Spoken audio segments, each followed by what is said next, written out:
حج بدل کس کی طرف سے ہو سکتا ہے؟ حج بدل اس کے اہم مسائل اور مسائل کچھ ہیں بھی باریک، تو میں کچھ اس کا حج بدل کے بارے میں عرض کرتا ہوں کہ جس پر حج فرض ہو اس کی طرف سے کیے جانے والے حج بدل کی کچھ شرطیں ہیں، مگر حج نفل کی کوئی شرط نہیں اس مطلب موضوع میں، کہ یہ تو ایک ایصال ثواب کی صورت ہے، اور ایصال ثواب فرض نماز و روزہ، حج و زکوٰۃ، صدقات و خیرات وغیرہ تمام اعمال کا ہو سکتا ہے۔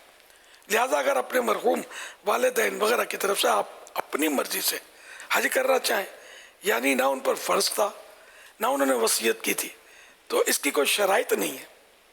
احرام حج والد یا والدہ کی نیت سے باندھ لیجئے اور تمام مناسک حج بجا لائیے۔ اس طرح فائدہ یہ ہوگا کہ ان کو ایک حج کا ثواب ملے گا اور حج کرنے والے کو بحکم حدیث 10 حج کا ثواب عطا کیا جائے گا۔ لہذا جب بھی نفل حج کی شہادت ملے تو افضل یہی ہے کہ والد یا والدہ کی طرف سے کیجیے۔ یاد رہے ایصال ثواب کیے جانے والے حج تمتع یا قران کی قربانی واجب ہے، اور حج کرنے والا خود اپنی نیت سے کرے اور اس کا بھی ایصال ثواب کر دے۔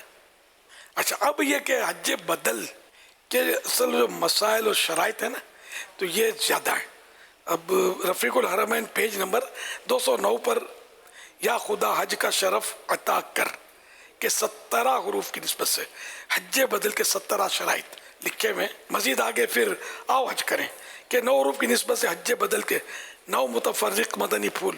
تو جن کو حج بدل کروانا ہو وہ اس کو پڑھیں ضرور، جو حج بدل کرنے جائیں اس کے لیے بھی پڑھنا ضروری ہے۔ صلو علی الحبیب صلی اللہ علی محمد۔